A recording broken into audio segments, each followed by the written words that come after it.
আসসালামু আলাইকুম। rjtech channel নতুন ভিডিওতে আপনাকে স্বাগতম। আমরা একটি ইউটিউব চ্যানেল ক্রিয়েট করার পরে প্রথম যে প্রশ্নটি আসে নেক্সট ভিডিও কি দিব এবং এই ভিডিওটি কোথায় পাবো।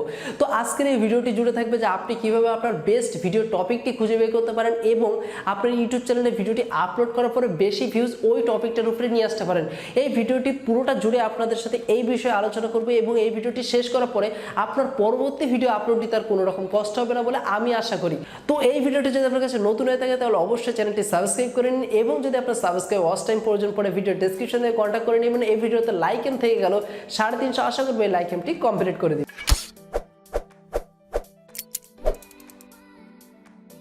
ওকে, তো এবার জেনে নেওয়া যাক যে আসলে আমরা কিভাবে ভিডিও টপিকটা খুঁজে বের করি।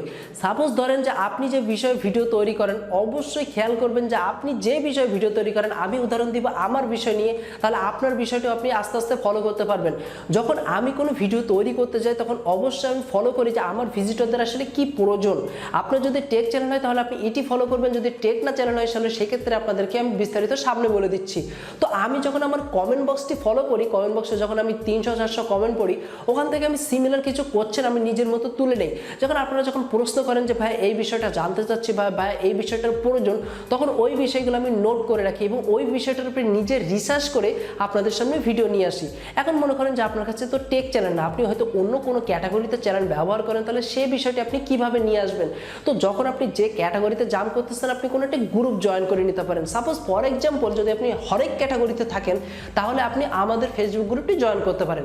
সেখানে দেখবেন যে পার ডে আমরা কমপক্ষে 350 বেশি পোস্ট অ্যাপ্রুভ করি এবং 350 পোস্টে 350 রকমের ভিডিও আমাদের সামনে প্রেজেন্ট হয়।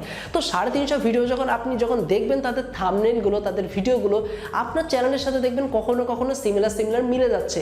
তো আপনি সেখান থেকে একটি আইডিয়া জেনারেট করতে পারেন যে কিভাবে আপনি ওই রকম ভিডিও তৈরি করতে পারেন বা আপনার কাছে একটি আইডিয়া চলে আসলে আপনি সেই ভিডিওটি তৈরি করতে পারেন। এটা হলো সিম্পল প্রসেস। এবং থার্ড যে প্রসেসটি থাকে, আপনি গুগলে চলে যাবেন। গুগলে যাওয়ার পরে আপনি লিখবেন গুগল ট্রেন্ডিং। আপনি যখন গুগল ট্রেন্ডিং লিখবেন তখন দেখবেন আপনার সামনে একটি ওয়েবসাইট চলে আসবে। আপনি ওয়েবসাইটটি ওপেন করবেন এবং ওয়েবসাইটটি ওপেন করার পরে বাম সাইডের থেকে একটু দেখবেন 3টা মেনু ডট চলে আসবে। আপনি মেনু ডটের উপরে ক্লিক করবেন, তারপর দেখবেন যে গুগল ট্রেন্ডিং এই অপশনটি চলে আসছে। তো আপনি এখান থেকে গুগল ট্রেন্ডিং এর উপরে ক্লিক করবেন এবং সেখানে দেখবেন যে আপনার লোকেশনটি সিলেক্ট করতে বলবে এবং সেখানে আপনাকে দেখিয়ে দিবে যে আপনি কোন ক্যাটাগরিটি সিলেক্ট করতে চাচ্ছেন। তো আপনি সেখান থেকে আপনার বাংলাদেশটা আপনি সিলেক্ট করতে পারবেন না, অবশ্যই আপনাকে ইন্ডিয়া সিলেক্ট করতে হবে এবং ইন্ডিয়া সিলেক্ট করার পরে আপনি অবশ্যই টাইম জোনটিও সিলেক্ট করে নেবেন এবং ক্যাটাগরিটিও সিলেক্ট করে নেবেন।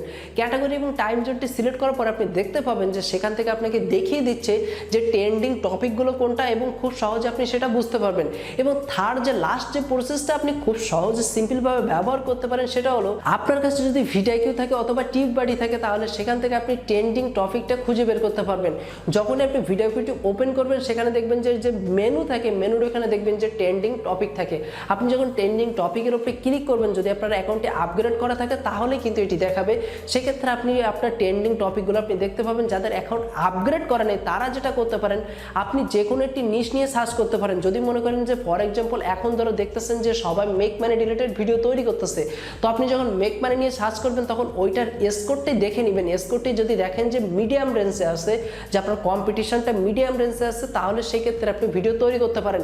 যদি হাই রেঞ্জে থাকে তাহলে আপনার যদি নতুন চ্যানেল হয়, নতুন জার্নির অবস্থাতে যদি আপনি হাই রেঞ্জের কোনো একটি এসইওকে নিয়ে আপনি ভিডিও তৈরি করেন, কোনো একটি মনে করেন যে টপিক সিলেক্ট করলেন সেটা হাই র্যাঙ্কে আসে, তো সেক্ষেত্রে কিন্তু ওই সবাইকে টক্কর দিয়ে উপরে আসাটা আপনার জন্য অনেকটি টাফ হয়ে যাবে। যদি মিডিয়াম রেঞ্জে থাকে তাহলে আপনার ছোটো চ্যানেল হলেও আপনি টক্কর দিতে পারেন। তো অবশ্যই চেষ্টা করবেন যে বিষয়ে ভিডিওটি তৈরি করতে যাচ্ছেন ওই বিষয়ের ইউআরএলটি কপি করবেন, মানে যে টাইটেলটি আছে ওই টাইটেলটি কপি করে আপনি ইউটিউবে নিয়ে যাবেন। আপনি টিউব ব্যাডে ব্যবহার করেন অথবা ভিডিওকেও ব্যবহার করেন, সেখান থেকে স্কোরটি দেখে নেবেন এবং স্কোরটি দেখার পরে দেখবেন যে ওটা কোন র্যাঙ্কে আছে। যদি মিডিয়ামে থাকে তাহলে সেক্ষেত্রে আপনি ভিডিও তৈরি করতে পারেন। আর সবসময় চেষ্টা করবেন যে আপনার কমেন্ট বক্সটি পড়ার জন্য। আপনি যে ক্যাটাগরিটি ভিডিও আপলোড করেন না কেন, কমেন্ট বক্সে দেখবেন যে আপনার গ্রাহকই সবসময় আপনাকে বলে দিচ্ছে যে নেক্সট ভিডিওটি আপনি কি ক্যাটাগরি তৈরি করবেন। তাহলে আপনার বুঝতে সুবিধা হবে, আপনার গ্রাহককে বুঝতে সুবিধা হবে এবং যখন আপনি ভিজিটরের মাইন্ডকে বুঝতে শিখবেন তখন আপনার ভিডিওটি কন্টিনিউ মানুষ দেখা শুরু করবে এবং ভিউজও বাড়বে এবং সাথে সাথে আপনার মানুষের ভালোবাসাটা আপনি পেয়ে যাবেন। আশা করবো আপনার যেটা বোঝানোর উদ্দেশ্য ছিল আপনি বুঝতে পারছেন। যদি ভিডিওটি ভালো লেগে থাকে অবশ্যই একটি লাইক দিবেন এবং ভিডিওটি শেয়ার করে দিবেন। তো আমি যাদের সাথে আজকে কথা আপনাদের সামনে থেকে বিদায় নিচ্ছি, যাওয়ার আগে অবশ্যই এখান থেকে ভিডিওটি দেখে নেবেন। তো দেখা হবে পরবর্তী নতুন ভিডিওতে। সেই পর্যন্ত ভালো থাকবেন, সুস্থ থাকবেন। আল্লাহ হাফেজ।